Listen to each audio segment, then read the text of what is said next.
Fala aí, rapaziada, como é que vocês estão? Tudo em ordem? Aqui é o Marlon, do canal do Davis. Vamos trazer mais um vídeo pro canal e hoje o assunto vai ser sobre os técnicos. Os técnicos dos times brasileiros, aquela velha história. Passa anos, passam seus tempos, jogadores entram e saem e os técnicos é a mesma história. É aquela dança das cadeiras que a gente já sabe como é que funciona o futebol brasileiro. E a gente vai tratar desse assunto, muito disso em relação ao Diniz, que hoje foi demitido da equipe do Cruzeiro. Na minha opinião, não foi nada injusto, pelo contrário, um aproveitamento péssimo, menos de 50% de aproveitamento, para ser mais exato, acho que 42% eu acho, não tenho muita certeza. Mas enfim, perda de título, perda de vaga da Libertadores, jogos fracos com um elenco bacana, com boas peças, e isso culminou para sua queda. O que a gente tem que analisar em cima disso aí? Tem uma coisa que é muito assim, é muito, vamos dizer assim, muito louca, né? Que tá acontecendo. Antigamente, no modo associativo, o treinador entrava, não tinha resultado, a pressão vinha da torcida, a pressão vinha da imprensa, o treinador caía. Às vezes ficava um, dois, às vezes até 3 meses no cargo e não dava resultado, caía. Com a chegada da SAF, isso mudou um pouco. Por quê? Porque a tendência é segurar o técnico mais tempo, uma vez que não é mais a pressão da torcida que faz tanta diferença. Os torcedores estão ali, eles vão enganjar, eles vão pressionar, eles vão cobrar do mesmo jeito, os jogadores, comissão técnica, etc. Só que a tendência do modelo SAF é o que? É pegar o técnico e dar longevidade no trabalho dele, certo? E aí a gente pôde observar isso com o Botafogo, a gente pôde observar com o Vasco, quando era da 777, com o Barbieri, a gente pôde observar isso até mesmo no Ronaldo. A gente teve o Pessolano, que treinou o Cruzeiro na segunda divisão e começou treinando o Cruzeiro no campeonato, na primeira divisão, porém o Pessolano meio que fez um acerto com o Ronaldo para ir para o Valladolid. A gente teve o Seabra, que ficou um tempo no Cruzeiro sendo cobrado e tudo. Não era o técnico assim que o Cruzeiro contratou, ele foi efetivado, mas ele ficou um bom tempo ali. O resultado dele não foi ruim, pelo contrário, foi melhor que o do Diniz agora. E a gente teve o Diniz, que mesmo entrando no final, né, do final ali do Campeonato Brasileiro ali, disputou a final da Sul-Americana ano passado, perdeu a vaga para Libertadores com o Cruzeiro, manteve-se, teve aquela confusão daquela fatídica entrevista dele, né, daquela coletiva que ele chegou lá e começou a falar que ficou sabendo que tinha sido mandado embora pelos jornalistas, não pelos dirigentes do Cruzeiro, e aquilo tudo, falou que estava muito chateado, que não acreditava naquilo tudo. Enfim, se naquele momento era para ele cair, ele não caiu, permaneceu e continuou e veio se arrastando agora no início do Campeonato Mineiro, fez a pré-temporada aqui nos Estados Unidos. Vou falar, contra o São Paulo não teve não foi um jogo ruim, mas as duas equipes estavam vindo assim, né, de descanso, os jogadores estavam entrando ali, o Cruzeiro modificou, trouxe peças, o São Paulo a mesma coisa, perdeu peças, então foi um jogo assim bem abaixo. Mas aí começou o Campeonato Mineiro, o Cruzeiro jogando com times bem inferior e não teve resultados assim atraentes. Perdeu para o Atlético, empatou e agora empatou novamente com o Betim, sendo que poderia até ter perdido. Mas enfim, então teve a queda do Diniz em uma SAF. Assim que, como aconteceu também com o Botafogo, com o Bruno Lage, ficou pouco tempo, deu aquela fatídica entrevista lá depois da derrota do Flamengo e tal, e não aguentou e segurou. Depois teve mais um técnico, que não ficou muito tempo, que me fala a memória dele agora, o nome, que treinou inclusive o Atlético Paranaense, mas saiu também. E depois o Botafogo colocou ele não, ele colocou, era um interino, técnico interino, ele não subiu, não colocou como certo. E depois chegou o Arthur Gomes e o Arthur Gomes não, Arthur Jorge, desculpe. E aí deu sequência no trabalho e a gente viu o que aconteceu.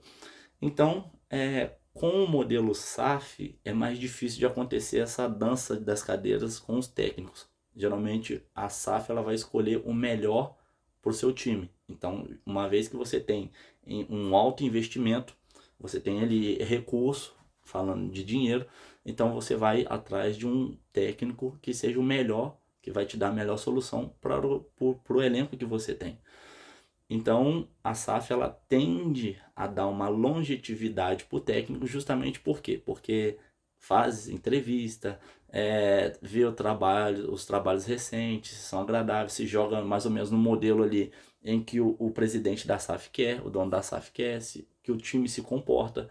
A gente está vendo o que está acontecendo com o Botafogo. O Botafogo vai jogar uma final agora da Supercopa e não tem técnico. A final é sábado e o Botafogo não tem técnico. Por quê? Porque o Textor, ele falou que está entrevistando, se não estou enganado, acabou as entrevistas hoje, ontem, não sei. Ele está entrevistando e ele vai escolher o melhor para o modelo que o Botafogo decidiu jogar, que é aquele modelo mais ofensivo.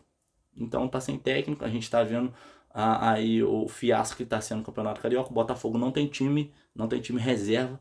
A gente está vendo agora os jogadores juniores do Botafogo praticamente e alguns outros que não estavam no elenco ali estão sendo aproveitados, estão voltando de lesão, como o atacante, o Matheus Nascimento, aquele jogador que foi contratado do Palmeiras, esqueci o nome dele, Patrick de Paula, que está voltando de lesão. Então eles estão assim, estão ali para ver o que dá, o que rende, se vai voltar pro time, pro elenco principal ou vai continuar no elenco B. A gente já viu que o Botafogo não tem elenco B e perdeu um monte de peça agora.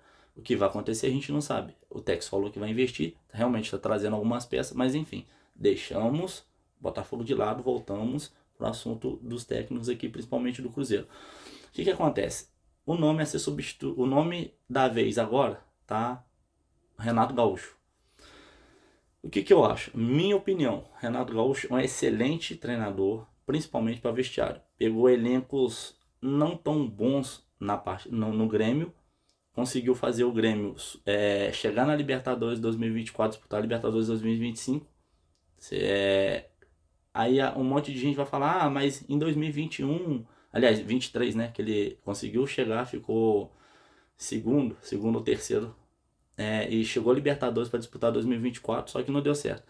Mas em 21 o Grêmio quase caiu, e 24 também o Grêmio quase caiu. Beleza, mas olha o elenco do Grêmio. O Grêmio não teve esse alto investimento todo. Se o Renato Gaúcho entrar no Cruzeiro, ele tá entrando em uma SAF onde o Pedrinho simplesmente decidiu investir no time. Então ele vai ter sim recurso, vai ter investimento e já tem ótimas peças.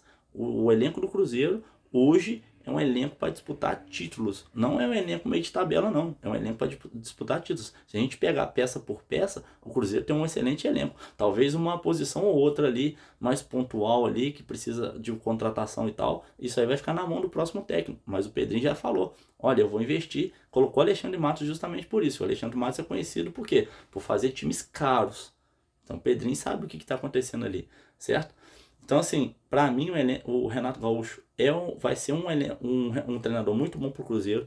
É um cara que ele une o vestiário, ele recupera jogadores. A gente viu o Gabigol. O Gabigol não tá na sua melhor, na sua melhor não vou falar isso, mas está numa boa forma física. A gente tem o Dudu também que está numa boa forma física, porém não estão vivendo momentos bons jogando bola.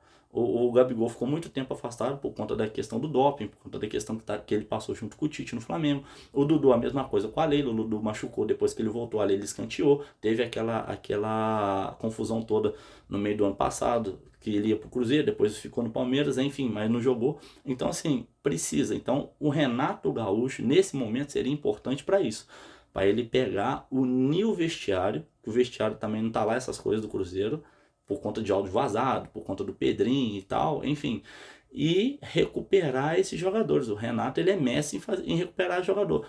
Mas teve a questão do Luan. Cara, o Luan é casa à parte.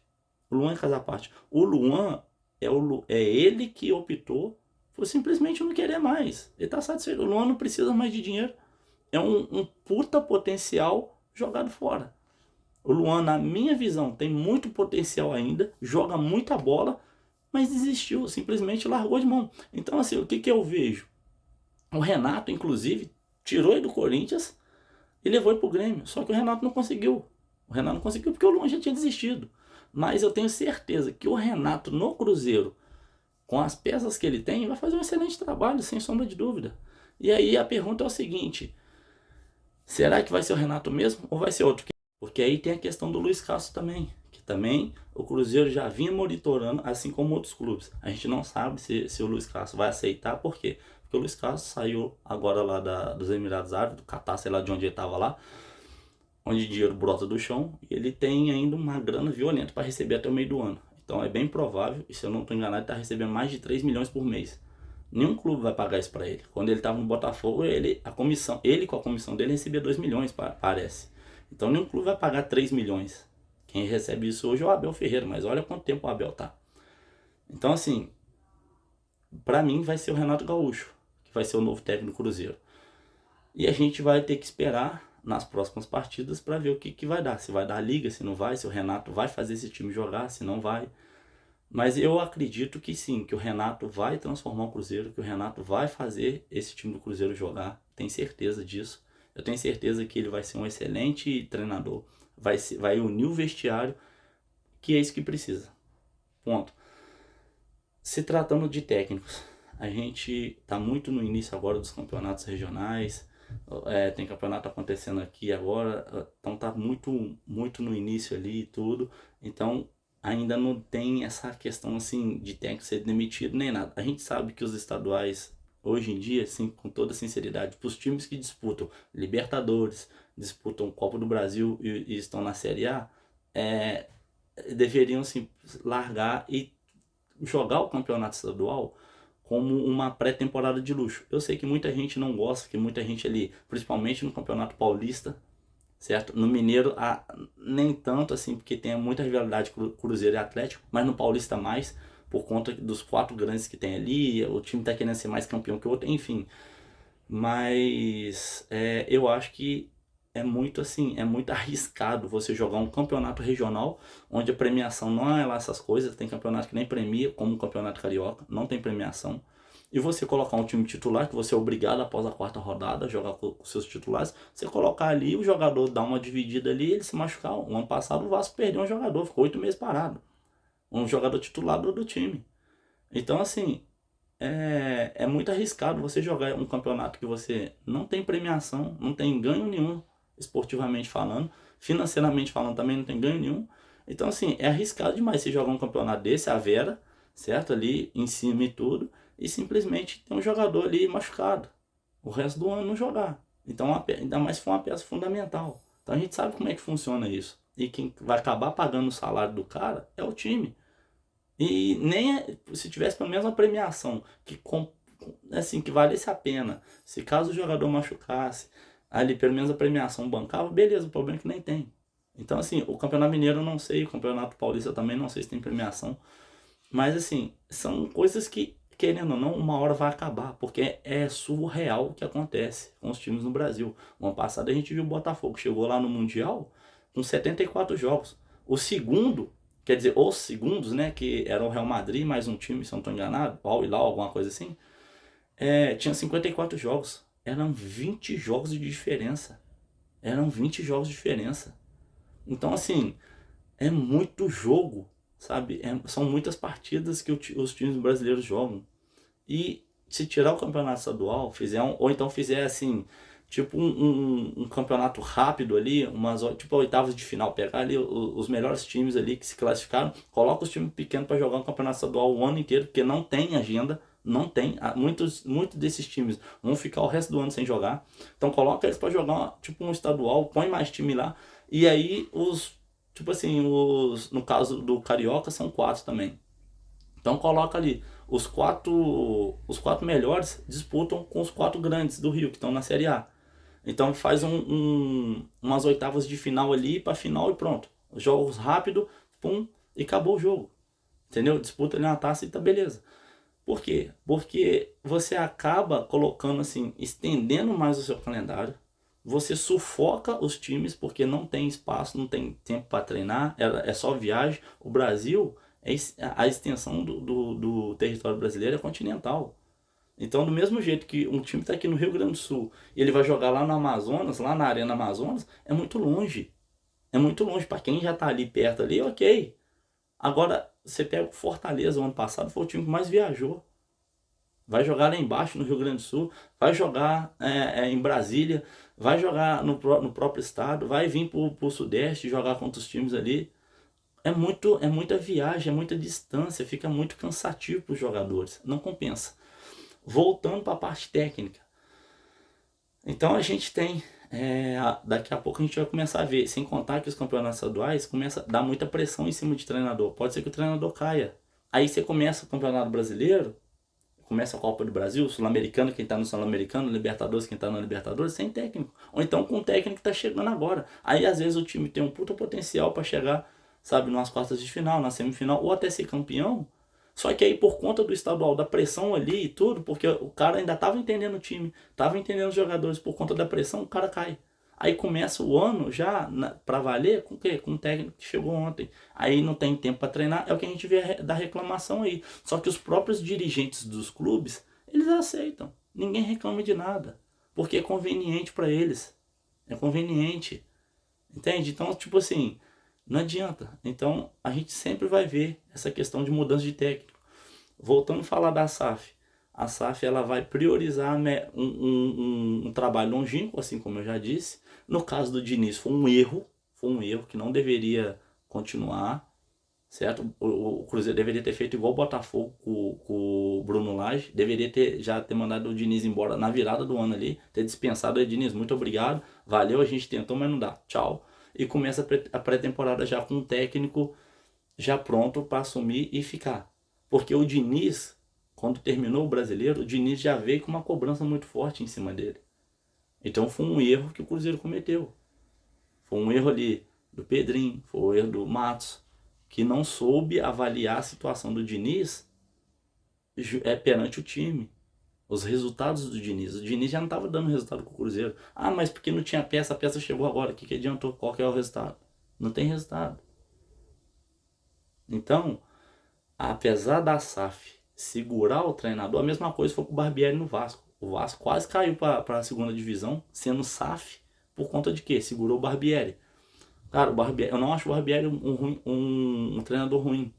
Só que as ideias que ele estava colocando ali e o que a SAF estava fazendo não estava batendo. Não bateu, não encaixou. O Vasco quase caiu. O Vasco terminou o primeiro turno lá embaixo. Aí contratou o Ramon. Aí o Ramon jogando ali, não vai barrar, não vai barrar, não vai barrar. O Vasco não caiu, se salvou. Se salvou graças ao Santos, que trocou de posição com o Vasco. Senão o Vasco tinha caído. Mas enfim, o que acontece?